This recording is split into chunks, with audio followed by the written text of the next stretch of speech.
Sério que eu estou falando aqui, ninguém está me escutando? Por isso que ninguém me respondeu? Uhum. Que feio. Eu dei boa noite. Achei até que era um minuto de silêncio. Eu também. Eu dei o nome de cada um. Boa noite. Perguntei se estavam bem, ninguém me respondeu. Eu falei, tá bom, vamos estudar então, né? Já que é isso. Ainda não temos essa capacidade de ler lábios. Eu tô longe disso também. Ai, gente, mas tá bom, né? Eu pensei que era o problema com a internet daqui. Eu não, a internet deve estar horrível, porque eu não estou escutando nada. Não, eu também. Demorou tudo aqui, porque atualizou, sabe? Ai, olha, pronto. Já estou atrasado, vou me atrasar mais. Eu falei, pronto, já bugou aqui o negócio também, que a câmera não ligava, aí eu entro sem som. Eu estava lendo aqui e vi que tinha um monte de chamada que eu tinha aceitado para entrar. Mas tá bom, agora tá tudo certo, estamos aí. O que eu estava contando é que nós fomos, a Mari e eu, né, fomos no encontro lá dos Filhos do Sol, lá no Santuário do Roncador.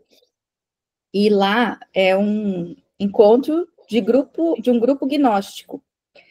E eles estudam, né, todas as obras dentro do gnosticismo, e eles conhecem Filosofia, gente. Eu fiquei tão feliz.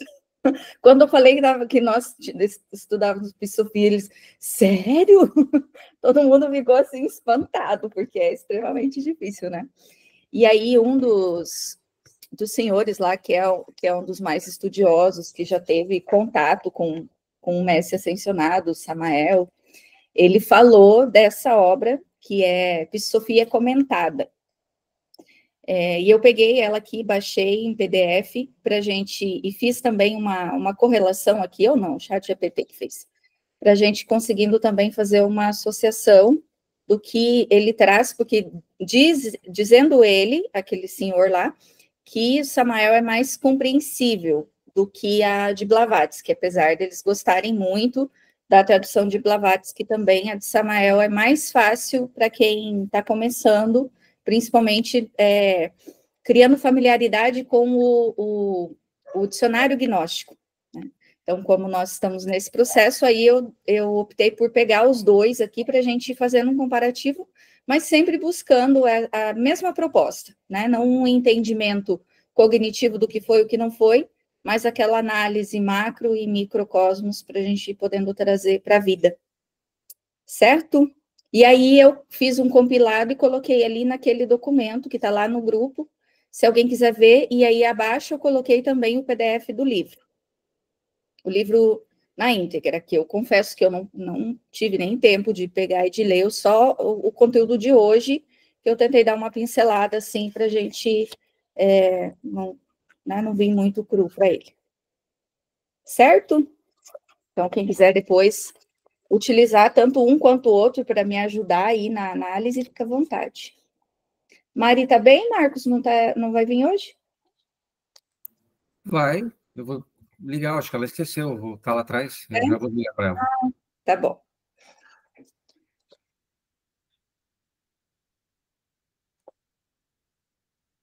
Nós estamos, então, na página 93, aqui do Filosofia do Raul Branco, no item 22, né, onde Felipe interroga Jesus. Quando Jesus terminou de dizer essas palavras, Felipe, que estava sentado escrevendo tudo que Jesus dizia, adiantou-se, prosternou-se e venerou aos pés de Jesus, dizendo: Meu Senhor e Salvador, concede-me autorização para falar diante de ti e interrogar-te sobre essas palavras, antes de falares conosco sobre a região em que fostes, em virtude do teu mistério. E o compassivo Salvador, respondendo, disse a Felipe: Autoridade é dada para expressar as palavras que desejares. E Felipe, respondendo, disse: Meu Senhor, de acordo com que mistério tu mudaste a ligação dos regentes com seus eons, sua providência, suas esferas e todas as suas regiões, tornando-os confusos no seu caminho e perdidos em sua direção. Tu lhe fizestes isso para a salvação do mundo ou não? Então, ele perguntou, né, de acordo com o teu mistério, de acordo como? O mistério do 13º Eon, o plano da mente concreta, que é dual, que promove a construção da ponte a Natakirana e permite acesso à consciência da mente superior, ou seja, ao pleroma. E 2, que inibe a tendência da mente concreta de unir com o plano emocional, ou seja, de alimentar os 12 ons do plano ílico. Com isso, dá-se uma reorientação do 13º éon que diminui até cessar sua interação com o plano inferior e passa a voltar-se para o plano superior. Isso é simbolizado pelo nascimento de João o Batista, a mente concreta, pura e iluminada, o precursor que deve endireitar os caminhos do Senhor. E aí o 177, que é ali também das regiões, Jesus, como o poder do alto, procura limitar a influência nefasta dos princípios inferiores do homem, ou seja, os regentes dos eons, da providência das esferas e de suas regiões, que governam as paixões e os desejos do homem. 178 vem depois. Então, ele foi direto aqui na pergunta, né? De acordo com que mistério tu mudastes a ligação dos regentes dos eons? E ali ele fala sobre o mistério do 13º eon. Na nossa interpretação aqui, ó, do diálogo de Felipe, quando Felipe pergunta por que Jesus mudou os caminhos e as rotações dos regentes, dos arcontes, dos eons, dos destinos da esfera. E ele depois vai responder, né? Nós vamos para a resposta depois ainda, né?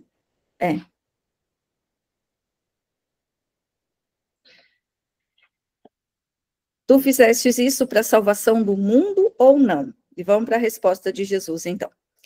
Jesus respondendo, disse a Felipe e a todos os discípulos: mudei o curso delas para a salvação de todas as almas.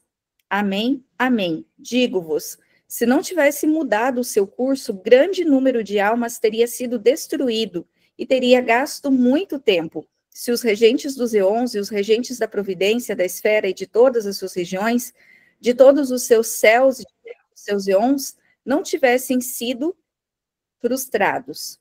Vou só abrir aqui, que alguém chegou.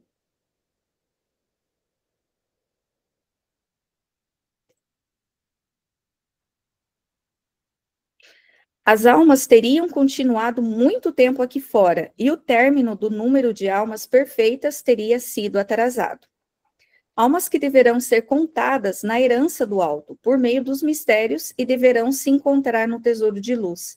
Por essa razão, mudei seu movimento para que possam ser iludidos, fiquem perturbados e cedam o poder que está na matéria de seus mundos, e que eles moldam como almas, para que aqueles que serão salvos possam ser rapidamente purificados e elevados ao alto, eles e todo o poder, e para que aqueles que não serão salvos possam ser rapidamente destruídos. Aqui lembra muito, né, o processo que a gente estuda da regeneração e do sentido de... quando Jesus fala que nenhuma das ovelhas do seu pai se perderá, né? Que aqueles que estão no caminho da salvação, ou seja, da construção interior, do desenvolvimento espiritual, esse processo, de alguma forma, foi acelerado com essa alteração ali da direita e da esquerda, da percepção dos regentes e dos eons, e isso é como se tivesse, né, aberto um espaço para que as coisas fluam com mais rapidez, com mais facilidade, para que realmente, porque é a própria tarefa de Jesus, né? O objetivo dele de reencarnar foi justamente esse, de mostrar o caminho e também dar esse contraste para que a humanidade realmente começasse o seu processo evolutivo. Então, em outros termos, a gente estuda esse contexto e aqui ele fala exatamente sobre isso. Sobre o quanto foi impactante, né, essa alteração que Jesus causou através da vinda dele e depois dessa ascensão que ele teve. E aqui tem uma explicação do funcionamento dos arcontes antes da mudança. Jesus revela que os arcontes eram ordenados por Gel, o supervisor da luz. O receptor, Melquisedeque, colhia os resíduos da luz através do alento, das lágrimas, do suor dos arcontes e levava aos tesouros de luz. A matéria residual era moldada em almas humanas e animais. E a criação das almas é descrita como um processo energético e cósmico, onde há parte de luz e matérias misturadas. E aí, quando Jesus fez essa intervenção, então, criou uma confusão e uma aceleração. Com sua veste de luz desestabilizada, os arcontes e suas estruturas, provocando perda do poder, incapacidade de devorar a matéria residual e mudança nos cursos astrológicos, que é a esquerda e a direita. E a abreviação do tempo também, que é, né, uma chave fundamental aqui, justamente pela aceleração do processo de transformação da humanidade. E possibilidade real da salvação das almas. É como se a gente continuasse naquele ritmo, né, extremamente medieval, arcaico, em questão moral mesmo, humana, não teria jeito de evoluir, da gente sobreviver às experiências, né? Ou viver as experiências de uma forma que elas fossem significativas para a nossa transformação. Ia ficar sempre naquele ciclo, naquilo que hoje a gente chama de roda de Sansara, caindo nos mesmos equívocos, voltando para o mesmo problema, o tal do olho por olho, dente por dente. Então, aquele que nessa encarnação matou, na próxima vinha para morrer, e isso se perpetuaria, talvez, por muito mais tempo do que o devido, se não fosse essa alteração, essa mudança. E eu percebo, assim, analisando esse contexto, até vivendo essa experiência ali do santuário final de semana, eu estava pensando exatamente sobre isso e conversando com a Mari, inclusive, o quanto alguns desafios, algumas coisas e dores, inclusive, vêm para fazer esse tipo de mudança, esse tipo de chacoalhão na vida, né? Nós tivemos a visita lá da sacerdotisa do grupo, e ela conversou um pouquinho com a Mari, conversou comigo também, e falou que as minhas dores, aquilo que eu estava buscando tratar, fui eu que escolhi, e que dificilmente eu ia me libertar delas, porque elas eram necessárias, né? E eu, no fundo, eu sentia isso. É como se essas dores, elas me trouxessem para esse rumo, para esse objetivo da vida. Se não fosse isso, provavelmente eu não estaria estudando filosofia, eu não estava num retiro místico, eu não estava nem trabalhando como terapeuta. Porque estaria tudo tão bem que eu estava vivendo o materialismo da vida e usufruindo disso. Então, eu sinto que, de alguma forma, são esses chacoalhões internos que acontecem o tempo todo que me mantêm, de certa forma, longe dos erros que talvez eu cometi em outras experiências, né? Aí eu estava lendo aqui e lembrei, assim, do quanto essas coisas, elas, de certa forma, são negativas, são dolorosas, mas também são um alavancar muito grande na nossa evolução, e mais do que isso ainda, deixam de gerar aquele atraso, aquela coisa, né, de você estar sempre ali, causa e efeito, no sentido do karma e não do dharma, né, mas de estar sempre revivendo consequências de escolhas do passado, e nunca reparando para evoluir realmente, né. Então, eu fiz essa conexão, queria ouvir alguém o que teve de percepção, sentido aqui. Agora nós temos 3 materiais para ler, né? 4, na verdade, os 2 livros e mais essa 3, né? 3. Dani, eu acho que é uma grande mudança quando a gente deixa de pensar nessa relação causa e efeito e começa a pensar numa relação de finalidade ou de sentido. Porque realmente essa relação de causa e efeito é isso mesmo, né? Tudo o que acontece tem uma causa. Daí você fica nessa, bom. Aí você vai para o passado. Tentar entender o que aconteceu no passado para explicar o que está acontecendo aqui. Já quando você pensa no sentido, ou na finalidade que ocorreu aquele evento, você vai para o futuro, porque você entende que aconteceu porque tinha que acontecer, e tudo que aconteceu porque tinha que acontecer. Entendeu? Você é a soma de tudo que aconteceu na tua vida. Então, tinha que acontecer. Você atraiu isso. Ia acontecer alguma coisa.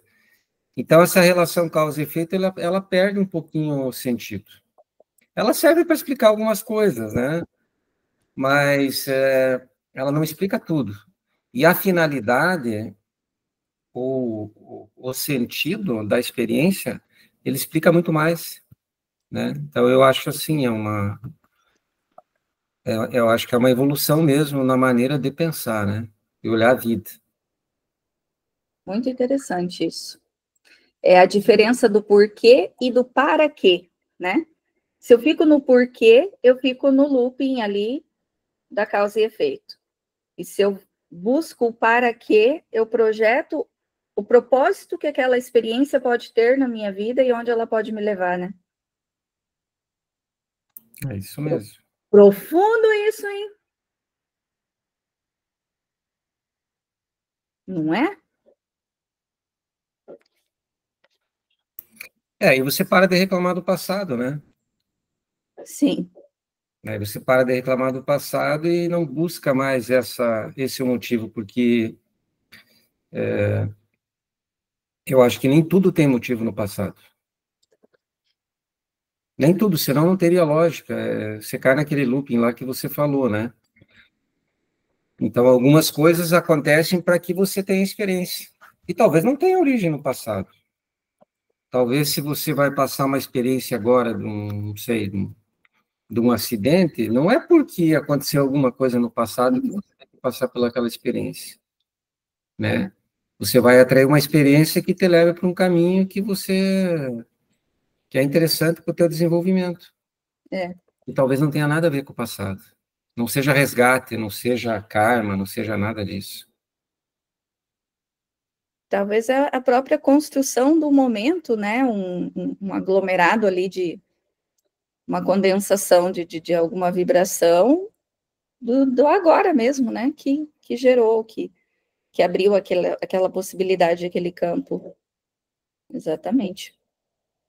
Muito, muito inspiradores. Às vezes, eu acho que até a resposta do que a gente pede, né? Porque a gente nunca sabe como é que vai chegar aquela oração que a gente tanto faz com tanto fervor, a gente não sabe como é que vai ser lá no final. Às vezes é uma turbulência que você vai passar que vai lhe levar até lá, né? No começo você pensa que é uma dor, mas no final, eu estava rezando por isso aqui e não sabia. Às vezes, você tem até que ter cuidado com o que você pede, né? Porque você não sabe quais são as consequências daquele pedido. É uma coisa boa, mas que daqui você chega lá, você tem que atravessar um mar de pedras, né? Uhum. Aí a gente reconhece, né, que foi desagradável, mas foi bom, necessário, né? Aquilo que aconteceu. Muito bacana, que interessante, ó, 2 trechinhos aqui levaram uma compreensão bem profunda. Aqui tem algumas só para a gente, do nosso dicionário, né, ali quando ele fala sobre não tivessem sido frustrados, a 178, a expressão frustrados é que não fossem dissolvidos. Eu procurei também o que poderia mais contextualizar, seriam interrompidos, limitados. Então, isso geraria, né, a frustração deles de não conseguir fazer as interferências que fariam. E lembrando do tesouro de luz, que é a plenitude espiritual, né, a potência divina. Então, a resposta a essa pergunta ali de Felipe, tu lhe fizestes isso para a salvação do mundo ou não? Acredito que seja sim, né? O objetivo era não a salvação definitiva, como aquela ideia que a gente tem de que Jesus já libertou todos nós do pecado. Ele morreu na cruz para salvar a gente e pronto, acabou. Mas a salvação no sentido de realmente dar um fôlego para que nós pudéssemos construir a nossa história espiritual, né? Dani? Oi. Desculpa, gente, eu entrei um pouquinho atrasada hoje, mas eu estou com a sensação que eu perdi uma coisa muito preciosa. Você estava falando dos arcontes e do fato de Jesus ter limitado a ação deles, impedindo que eles utilizassem uma substância qualquer contra a humanidade, ou sugasse uma substância, era isso? Isso, essa substância, assim, a minha interpretação sobre ela é uma questão energética mesmo, de influência energética, até a própria vampirização, né, que a gente conhece, uma forma pejorativa de dizer, mas a interferência psíquica nas ações do homem, através da própria permissão do homem, né? Eu vejo nesse sentido, não sei se mais alguém tem uma visão diferente do que poderia ser essa questão, né, dando um pouco mais de liberdade para a gente usar o livre-arbítrio sem ser tão dominado. Exato. Uhum. E aí, ele fala alguma coisa sobre quem são os arcontes, de onde eles vieram? Porque eu não sei, eu estou com uma impressão que eu já li em algum lugar que esses seres são seres como se fossem criados por uma inteligência malévola, muito poderosa, digamos assim, mas que eles não têm a essência divina. Fala alguma coisa sobre isso aí no livro? Não, aqui não fala, mas a gente pode pesquisar. Eu acho que lá no que eu falei no início, acho que você não estava ainda, do livro do... Gente, fugiu o nome aqui, está aberto aqui. Samael. Com a Cristofia comentada por Samael, pode ser que tenha. A gente pode dar uma olhada. Mas nesse daqui especificamente ainda não tem, mas vamos anotar para pesquisar? Eu vou anotar aqui, tá? Não, depois esses seres, para mim, são meio enigmáticos, né? Porque Jesus sabia o tempo todo da influenciação deles na humanidade. E ele, inclusive, teria alertado os próprios discípulos sobre o perigo dessa influenciação. Uhum. Mas, enfim, desculpa, é só uma parte para ver se eu consigo acompanhar o raciocínio. É interessante, eu vou até pôr para pesquisar aqui. Espera aí. Ver se eu já acho alguma coisa agora. Mas depois a gente precisa procurar uma fonte mais segura. Eu coloquei no ChatGPT, mas nem sempre ele consegue ser fiel, tá? Uhum. No gnosticismo diz que aons são emanações da divindade suprema. Isso a gente já tinha estudado, né? O inefável também chamado de pai, fonte, pleroma ou primeiro mistério. É como se eles fossem, não sei se a gente pode associar isso, tá? Mas aos anjos caídos. Vamos ver se é possível. Me veio a lembrança deles agora. Eles não são seres pessoais, como anjos ou deuses com vontade, mas forças espirituais, inteligências cósmicas, que compõem as regiões superiores da criação. Então, eles são uma categoria diferente de seres, me parece, não é isso? Agora é complexo isso, não dá para entender bem que tipo de ser é esse. São como camadas da realidade divina que vão se afastando da fonte, até que mais distante delas se desequilibra ao tentar reconhecer a luz por si só, né? Então, é como se fossem aspectos do divino que vão se afastando dele, né? Se a gente pudesse, talvez, simbolizar humanamente, a parábola do filho pródigo poderia fazer uma alusão, né? Trazendo daí para um olhar microcósmico e o nosso afastamento de Deus, mas isso dentro de um contexto de uma energia, né?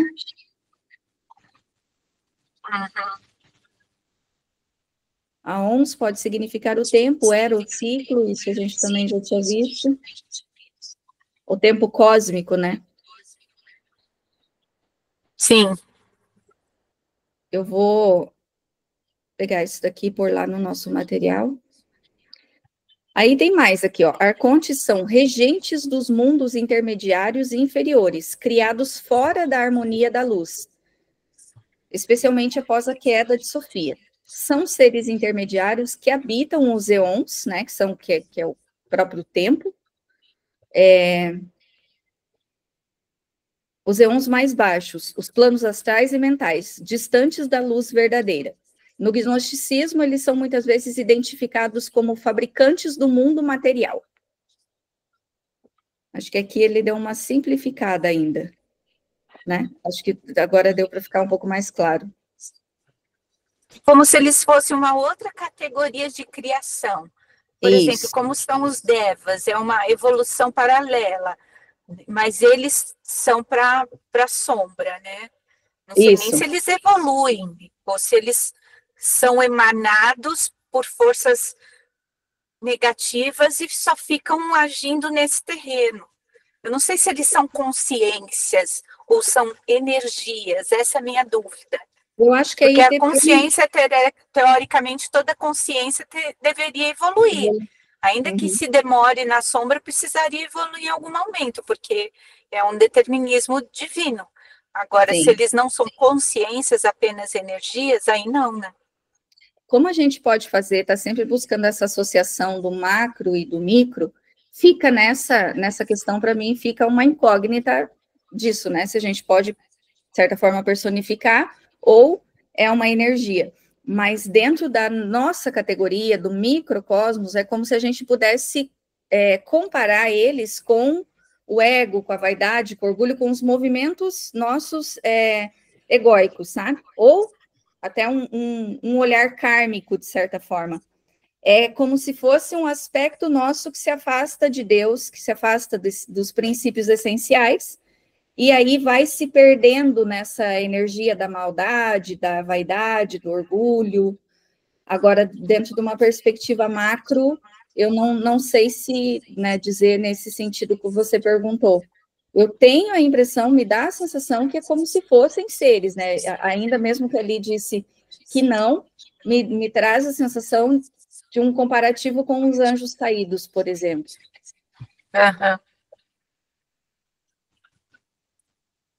Daí aqui diz também, ó, que eles surgem, os arcontes, né? Eles surgem após a queda de Sofia, a partir do caos gerado no desequilíbrio da criação. Então, eles são formados a partir da ignorância, da separação da matéria misturada com resquícios de luz. Então, o afastamento, né, mas eles foram criados, pelo menos diz aqui, que foram criados pelo inefável. Eles são como, né, todos têm natureza divina, mas que foram se afastando dessa natureza, pelas escolhas, digamos assim.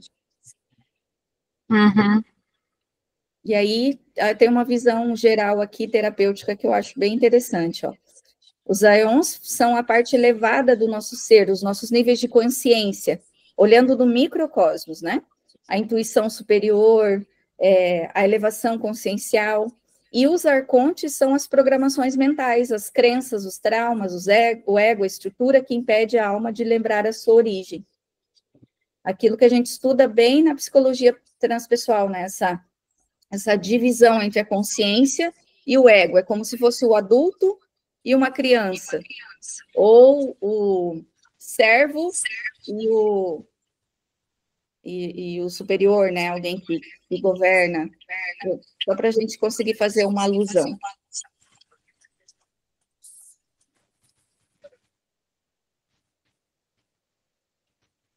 Alguém quer comentar alguma coisa, perguntar?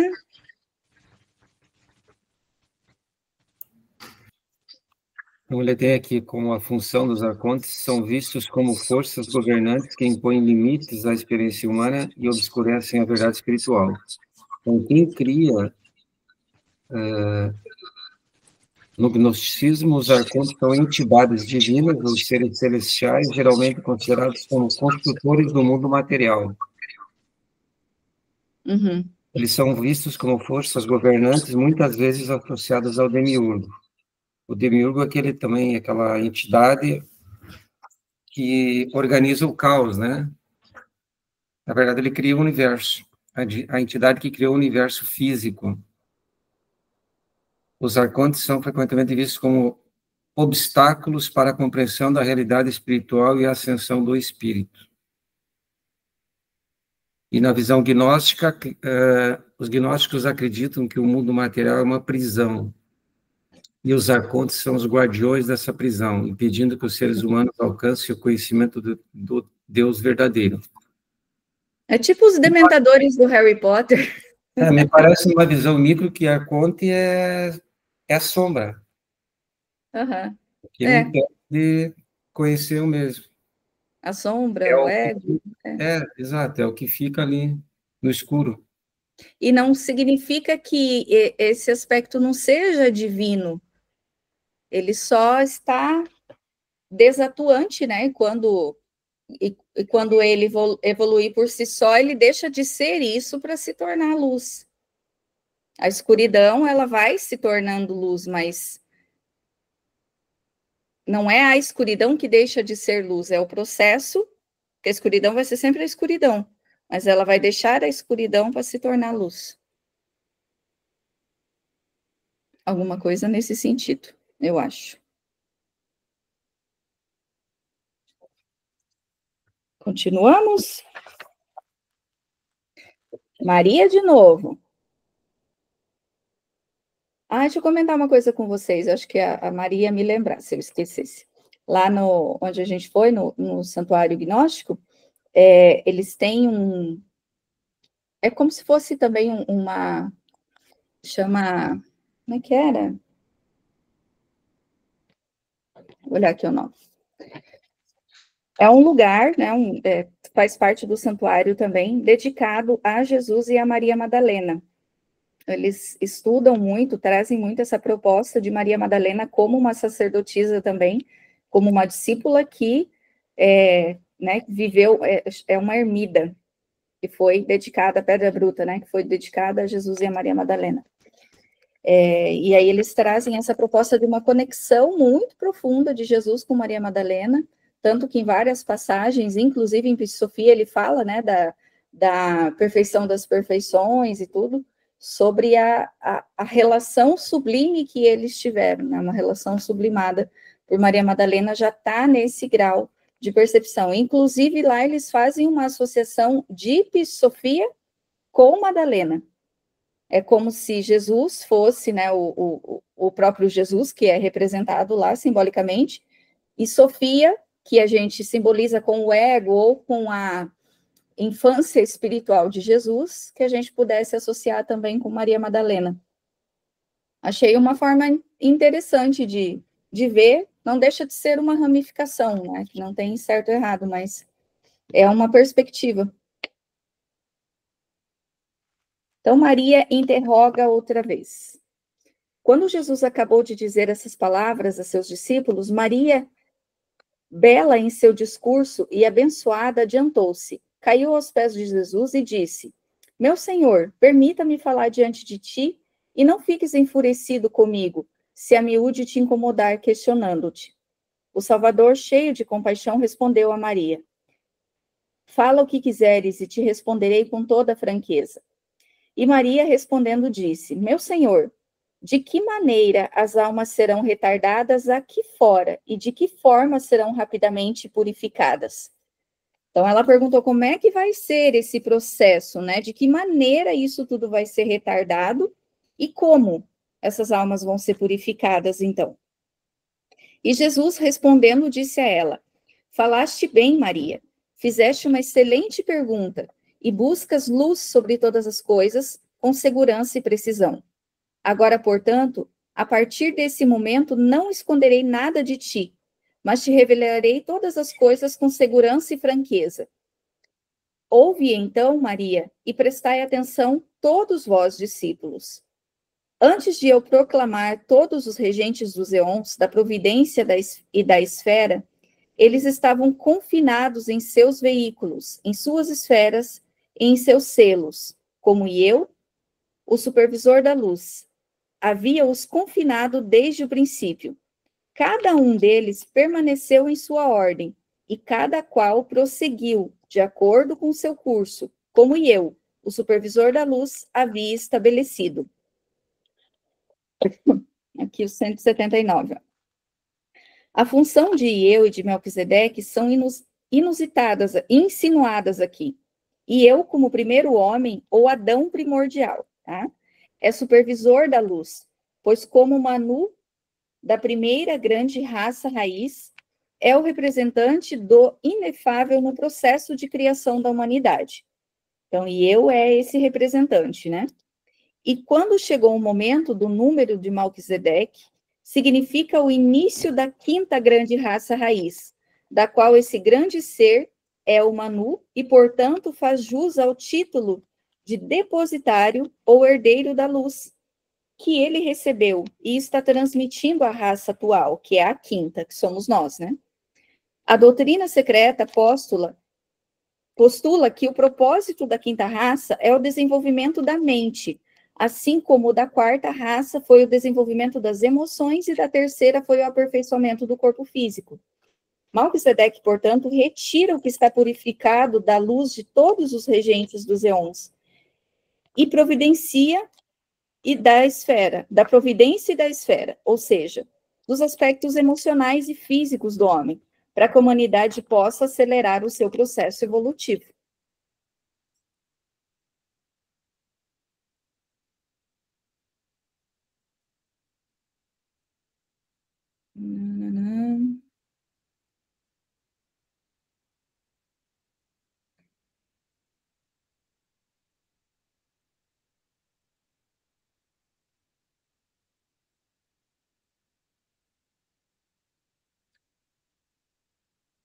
Estou olhando aqui o que diz do Samael. Se alguém quiser comentar alguma coisa do que compreendeu ou levantar algum ponto, fica à vontade.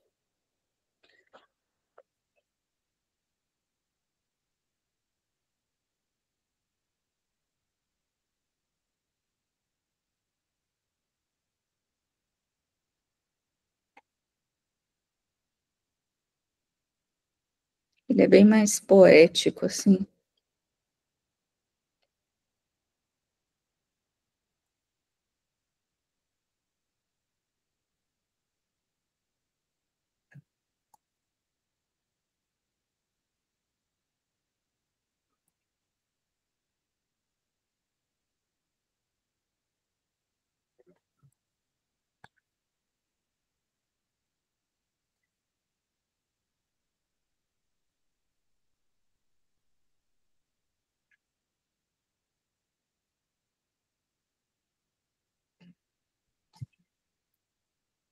Vou ter que ler um por um, gente. Tá difícil de achar.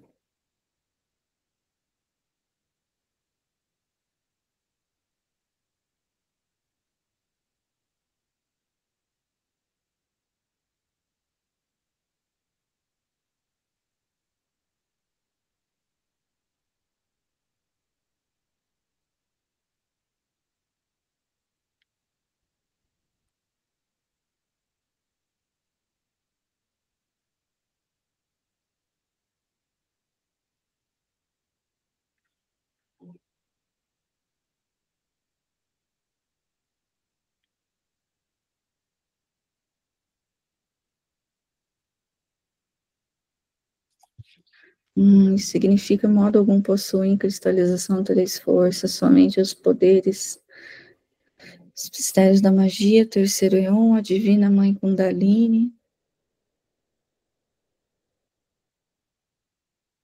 Tem nada mais fácil aqui, não.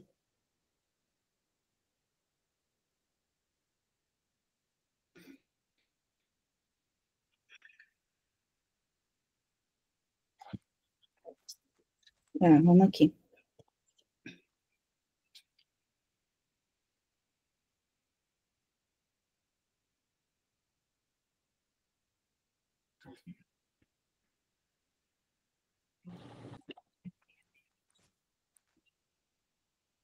Socorro, me ajudem aí.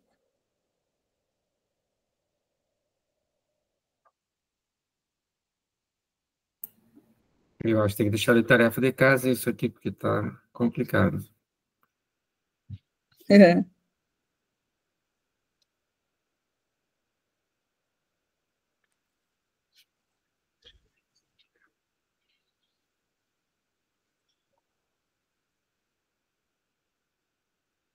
Acho que eu achei o trecho.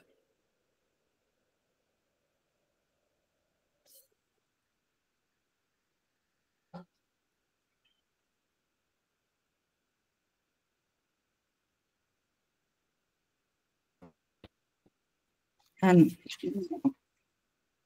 Deixa eu terminar aqui essa vinda de Melquisedeque para ver se complementa aqui o a resposta, porque aqui está clara a resposta de Jesus, né? O que aconteceu?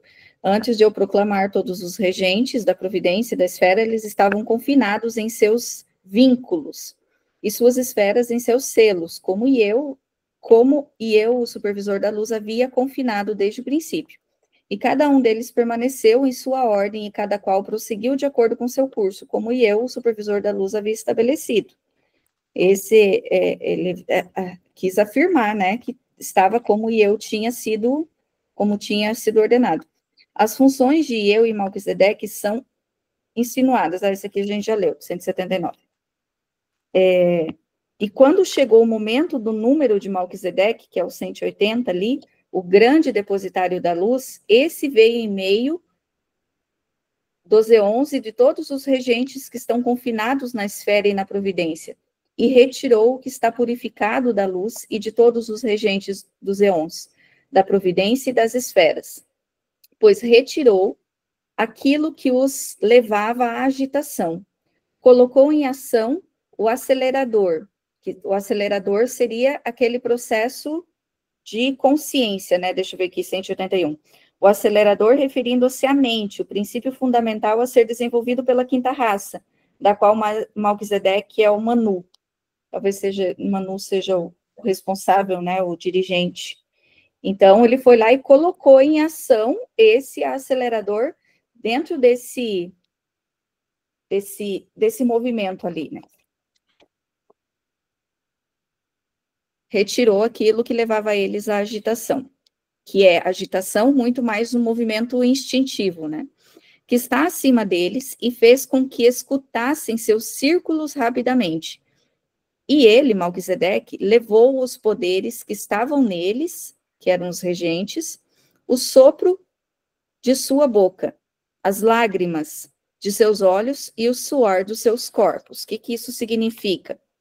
Os poderes dos regentes, referidos poeticamente como o sopro da sua boca, as lágrimas dos olhos e o suor do corpo, são a substância do desejo e paixão, assim diminuídos. Estava ali, desejo e paixão, que eu anotei. E sobre a modelagem das almas dos homens. E Malquisedeque, o depositário da luz, o guardião da luz, purificou aqueles poderes e levou suas luzes para o tesouro de luz. Enquanto os ministros de todos os regentes juntaram toda a matéria deles. Os ministros de todos os regentes da providência e os ministros da esfera, que está abaixo dos eons, tomaram-na e moldaram-na em almas de homens, de gado, répteis, animais selvagens e pássaros, enviando-as ao mundo da humanidade. E o 183, ó. Na medida em que os homens disciplinam seus instintos e transcendem suas paixões, a matéria de seus corpos inferiores vai sendo purificada. Essa matéria purificada, ou seja, a luz de todos os regentes dos eons da providência das esferas, que é constantemente elevada ao pleroma por Malquisedeque e seus auxiliares. O refúgio, ou a substância não purificada, retorna para ser utilizada em corpos de homens e de animais. Ô, louco! Ficamos com o refúgio. De homens e de répteis, de gados, de animais selvagens e pássaros, de acordo com o ciclo dos regentes daquela esfera e segundo todas as configurações de sua revolução. E lançaram-nas neste mundo da humanidade, e elas tornaram-se almas naquela região, como acabo de dizer-vos. O termo alma provavelmente está sendo usado de forma genérica aqui, pois a matéria dos eons, providência e esfera é astral. As almas, nesse contexto, são o princípio anímico, a alma animal, o astral que o homem e animais possuem. A esfera que está abaixo dos eons é a providência, a região dos agentes do karma, que estabelecem os padrões e as características dos corpos inferiores para que a justiça e a misericórdia divina se façam sentir, para que se cumpra a lei. Não, acho que não se aplica exatamente a esse momento aqui, mas eu lembrei da questão da separação do joio e do trigo, né, como simbolismo de um momento ali onde aquilo, ou aquelas vibrações, né, os seres que já tinham essa emanação em condição de evoluir, elas foram purificadas, né, levadas para a luz, e aquilo que ainda tinha de resquícios materiais, né, que ele fala aqui dos... esqueci o termo. Refúgio, né? O refúgio, obrigada, Ana Paula. Esse refúgio que voltou para a matéria, para animar a matéria, né? Que é própria, ele usa o termo alma aqui nesse sentido, no sentido do anímico mesmo, né? De uma energia anímica. Ele está falando de fluido vital aí? Eu não entendi isso, Dani. Você entendeu? O fluido vital... Como assim? Ele está moldando criaturas para o mundo material, é isso? O que eu entendi, me ajudem aí a ver se é isso. O anímico é aquilo que foram as sobras ali, daquela palavra que você utilizou. O que eles fizeram foi uma separação essencial daquilo que já estava, né, em processo de evolução, e o que poderia continuar evoluindo, bem mesmo a separação do joio e do trigo. Mas o vital é aquilo que anima o corpo físico, né? A energia vital é a energia anímica. Então, não seria, ela pode ter se tornado vital dentro desse processo, mas não era essencialmente vital, ao meu entendimento. Mas o que é isso, moldar? Que ele diz? Eu acho que se a gente for levar ao pé da letra, seria a própria construção do corpo físico ali, do barro para a matéria, sabe? Mas é um tipo molde... criação das espécies? Isso, como se fosse, não criação, mas a modulação. A criação já existia, mas ela não estava sendo moldada ainda, não tinha sido moldada. Então, aquelas energias foram se transformando em moldes, e alguns moldes já estavam numa condição de serem mais elevados, enquanto outros ainda precisavam ser animados pela energia vital e continuar o seu processo evolutivo. Foi assim que eu entendi. Marcos, você que estuda isso há um tempo aí, qual que é a sua perspectiva? Estamos muito viajados. Exatamente isso, né? É o universo manifestado. Eu acho que ele fala dessa época aí, né? O que está abaixo aí do inefável, porque tudo isso é fruto de um planejamento, né? Antes teve na ideia de alguém, antes teve um planejamento e depois tem uma materialização. Mas isso é a ciência, né? Uhum. São os milhões e bilhões de anos aí do planeta, o planeta esfria, enfim, tem os elementos, tem a intemperização, forma o solo, forma os oceanos, enfim, lá o primeiro ser unicelular, mas eu acho que é uma maneira de explicar isso, né? Eu acho que é mais ou menos nessa linha aqui que o Samael fala, ó. Acho que está dando interferência no seu microfone, Ana Paula, se quiser fechar por enquanto. Vou desligar. Aí, quando você quiser, pode abrir. Melquisedeque, o gênio da terra, uma e outra vez deve purificar os poderes desse mundo com sacrifícios e terríveis transformações. Os grandes cataclismos são necessários, acho que é isso que o Marcos estava falando, né, do processo de transformação. Assim, purificar os poderes da alma do mundo e levar a sua luz ao tesouro de luz. Então, paralelamente, dentro do microcosmos, com o homem deve ocorrer o mesmo, quando se quer chegar à autorrealização íntima do ser, esse processo de renovação, de transmutação. Os trabalhadores da grande obra trabalham incessantemente sobre si próprios e sobre o universo. E isso encontra-se especificado em todas as gêneses religiosas. Então, está falando justamente sobre isso mesmo, a separação do joio e do trigo internamente. Isso aí fui eu que falei, não está escrito. A nós cabe-nos fazer dentro de nós próprios o que o exército das palavras fez no macrocosmos. A gente trazer, então, para o microcosmos. Ó. Os servidores de todos os regentes juntavam e juntam toda a matéria de todos eles. Trata-se de juntar o sal, o enxofre e o mercúrio para a grande obra. Mediante sábias combinações do sal, do enxofre e do mercúrio, faz-se a grande obra. Então, a junção dos elementos, né, e a formação química mesmo, física da coisa, científica. Mediante sábias combinações, já li, aqueles que realizam a grande obra apresentam-se aos receptores de Melquisedeque. Os que realizam a grande obra ingressam na ordem sagrada de Melquisedeque. O material inútil, que é os dejetos ali, aquela palavra que você tinha lembrado, que eu já esqueci, é lançado aos mundos inferiores, quer dizer, as esferas submersas, que está por baixo dos aeons, que são as regiões das bestas que personificam os nossos defeitos de tipo psicológico. Então, é o que ele falou ali, né? Vem para a Terra para animar corpos que ainda são, né, animalizados em vários sentidos. E do abismo surgem coisas espantosas de acordo com os regentes dessa esfera, e de acordo com as configurações da revolução, e de tudo fica repartido entre a humanidade. Em síntese,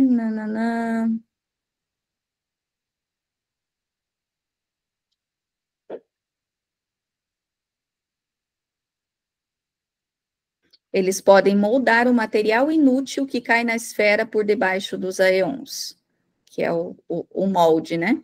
E eles podem moldar o tal material inútil em almas de répteis, de animais selvagens e de pássaros, de acordo com as configurações da evolução, e distribuem nesse mundo de humanidade, e converte-se em almas nessa região, tal como vos disse. E eles podem e devem dirigir nessa esfera submersa, que está por baixo dos aeons, os processos involutivos dos animais selvagens, répteis, gados, touros, furiosos e demônios com cara de crocodilo.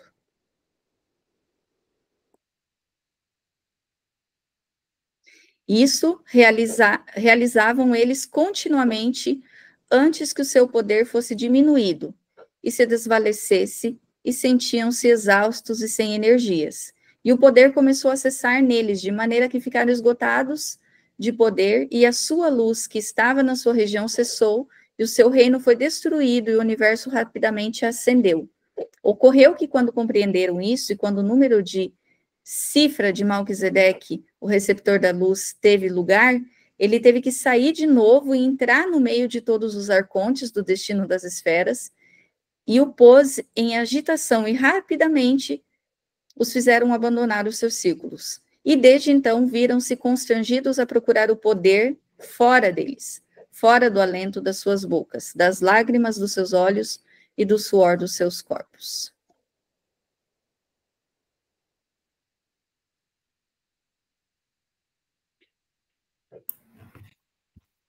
Fazendo um paralelo com o micro, esse é o trabalho que os alquimistas tensionavam fazer, né? Quando eles falavam em transformar pedra em ouro, enfim, na verdade eles estavam projetando na matéria alguma coisa que eles não sabiam, né? Que era o que eles tinham no inconsciente deles, né? Então, com aquele trabalho de pegar inicialmente uma matéria que é um caos, transformar em elementos simples, né? Diluir isso, transformar em elementos simples, solve, coagula, vai purificando aquela matéria, né? Uhum. Vai filtrando, vai purificando, vai filtrando, vai purificando, e na verdade é um paralelo com o que ocorre dentro de um ser humano, né? Para você evoluir, você transforma, você pega inicialmente um caos, você vai separando, que é o que a Dani falou, me parece, né? Você vai separando o joio do trigo. Por que você não consegue separar no início? Né? Por que Deus não separou lá o joio, lá quando a semente do joio nasceu? Porque é muito difícil, porque tem muito ouro no joio, no joio também. Tem muita coisa boa no joio, né? Então, ele não separou o joio do trigo no início, porque você consegue identificar o joio mais no final, No início você é um caos, né? Uma mistura. Então, no final, ele consegue aproveitar. Uhum. Porque é a mesma coisa que você pensa, tem muito ouro na sombra, né? Tem muita coisa boa na nossa sombra. Nas coisas que a gente renega, nas coisas que a gente joga para esse lado negro aí. Tem Sim. muito ouro ali dentro, né? Então, você trabalha nesse caos, aceitando as coisas que são suas, que não são tão boas, e liberando toda essa parte positiva, que é a energia que volta, né? É. Eu acho que esse é o trabalho do alquimista e esse é o trabalho dos criadores do universo, né? As pessoas que criaram, enfim. Tem uma frase aqui muito interessante que complementa isso aí, ó. O tesouro da luz, o tesouro de luz, se encontra na profundidade de si próprio. É exatamente essa perspectiva que o Marcos está falando, né? O que eu consegui captar desse contexto aqui. Tem que fazer essa comparação macro e micro, porque senão, para a gente entender o macro, é extremamente complexo. Mas, como o Marcos sugeriu, da ideia dos arcontes e tudo, a gente comparar com a escuridão, que é também divina. Ela é um fragmento de Deus. Se nós olharmos para todas as pessoas, aquela pessoa que é deliberadamente má, ela é divina, ela é filha de Deus, ela é essência divina. Então, essa perspectiva é quando Jesus fez todo aquele movimento lá, ele tirou a força que a escuridão tinha, que se sobressaía sobre o mundo, sobre as pessoas, né, principalmente encarnadas, que influenciava praticamente ali, não dá para dizer 100%, mas de uma forma muito intensa, a ponto de que a liberdade de escolha que é feita através da consciência, ela não existia. Era só instinto, né, e matar, e comer, e roubar, e ganhar, era isso. E então, com essa movimentação, essa escuridão, de certa forma, se diluindo, dando mais espaço para que, então, a nova raça, a quinta raça humana, ela fosse surgindo, que não é uma raça nova, mas é um patamar de consciência diferente, fosse reencarnando e vivendo esse processo, para conseguir, então, ir aplicando, de fato, o livre-arbítrio. E ainda assim existe essa interferência, como nós olhamos a nossa escuridão interna. Quantas vezes e por quanto tempo a gente se deixa dirigir pelas nossas escuridões, pelas nossas quedas, pelos nossos sentimentos inferiores, que nada mais são do que a ausência da luz, a falta da luz. E aí, ao mesmo tempo que a gente faz isso, nós temos condição, livre-arbítrio, para acessar a consciência, acessar essa natureza superior, né, esse tesouro de luz que existe dentro da gente, para ir fazendo a nossa transformação e nossas escolhas mais conscientes e nos conectando de verdade com o amor, né? Eu consegui fazer esse paralelo, meio que lá, meio que cá, para trazer essa percepção para a vida.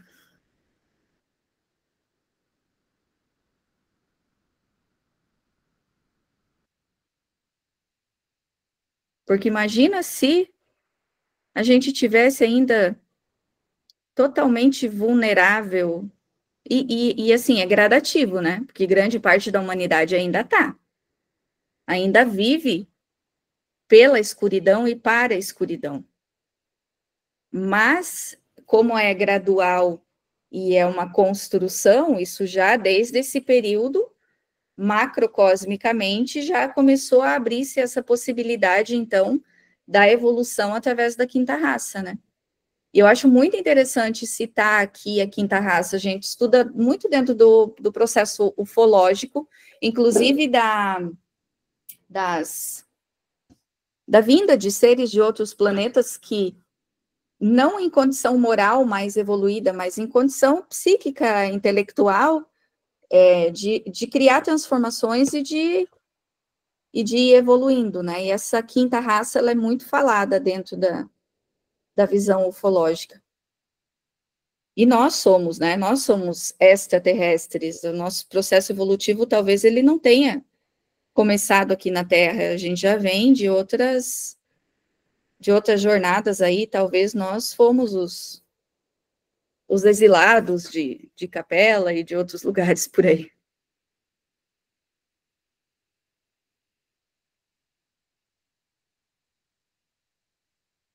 Você vê que abre, assim, um monte de janelinha, né, para fazer conexão e pensar, e teorias também, né, da ufológica mesmo tem essa relação da vinda de vários seres,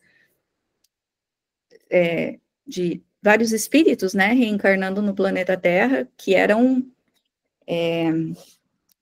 né, que a gente chama mesmo de raças mesmo, né?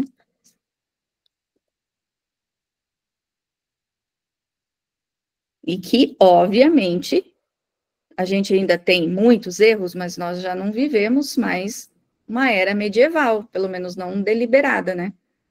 Hoje, se Jesus voltasse para cá e fizesse as mesmas coisas que ele fez, a gente não ia mais crucificar, porque é contra a lei.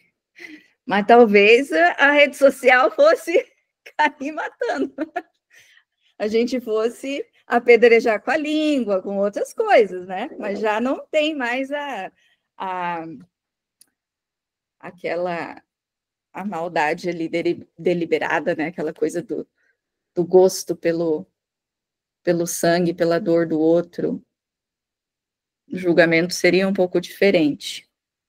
Então, obviamente, nós evoluímos. Moralmente, não, é inegável. Por mais que muita gente fale que a humanidade não tem jeito, eu não vejo nesse sentido, eu vejo bastante evolução, só que é uma evolução gradual, que não alcança ainda todo mundo. Muitos espíritos ainda estão aonde nós já estivemos, não que a gente esteja melhor, mas nós estamos melhor, não tem como negar isso, pelo menos consciente a gente está caminhando a outra, mas pelo menos acordado para isso, nós já estamos, né? Mas muitas pessoas ainda estão vivendo instintivamente. Só que antes era geral, né? Dá para contar nos dedos quem tinha um nível de moralidade que não queria fazer o mal deliberadamente. Nossa, já deu hora.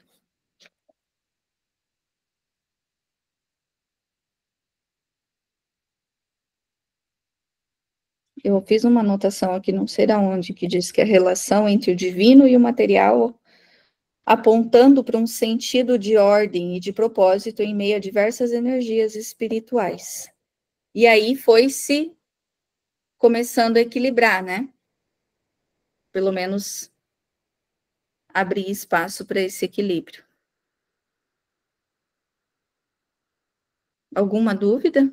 Algum comentário? Algum acréscimo? Deixa eu marcar aqui, porque ultimamente não me perdendo. Nada a declarar?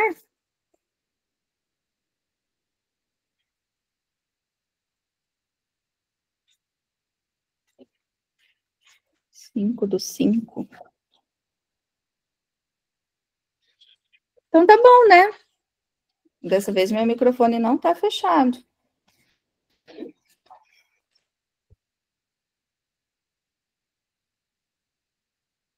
Ficamos por aqui?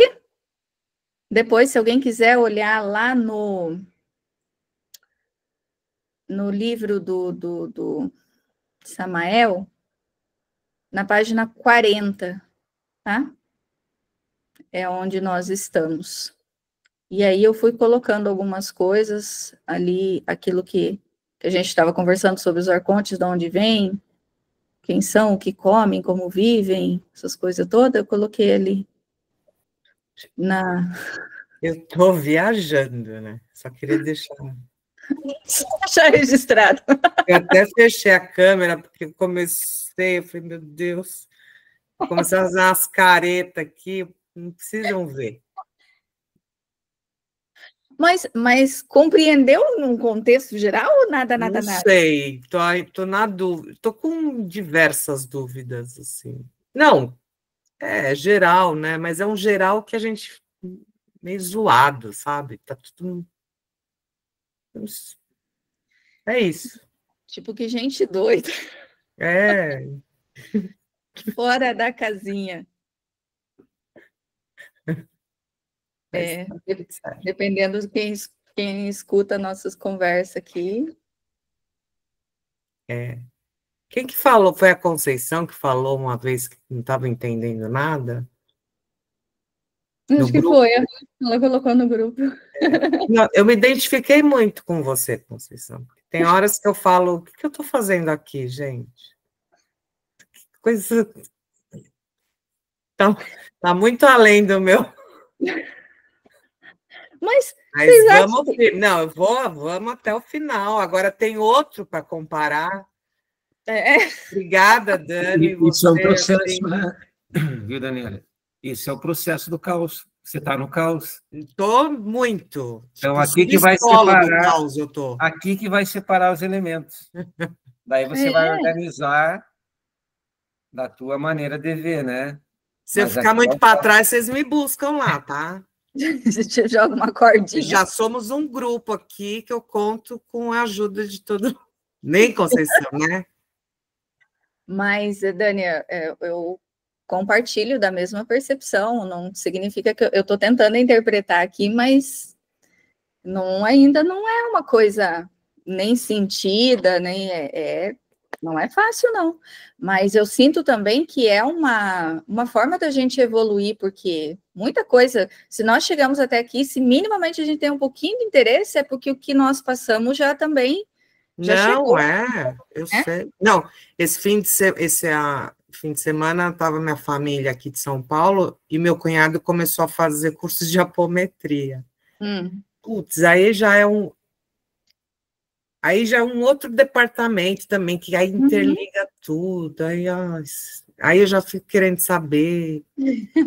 E aí eu falo, não, é aquilo, né? A gente quer saber tudo, né? Sim. Aí se perde nisso também.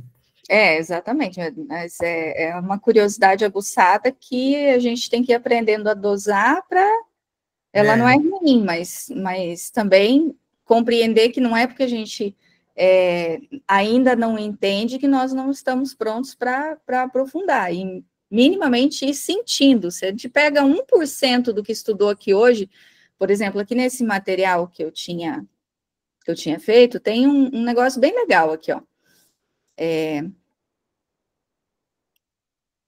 Só colocar aqui para a gente finalizar. Atividade sugerida. O que está mudando nos seus ciclos? A gente falou muito de ciclo aqui. O que aconteceu ali foi uma mudança extrema de um ciclo ainda onde a escuridão predominava, e depois essa liberdade de escolha para sair desse ciclo, ela foi permitida. Então, onde nós estamos ainda vivendo, né, nesse ciclo inconsciente, num looping de repetição de coisas, ainda permitindo que as nossas tendências inferiores direcionem o que nós fazemos, o que nós pensamos, a forma como a gente age.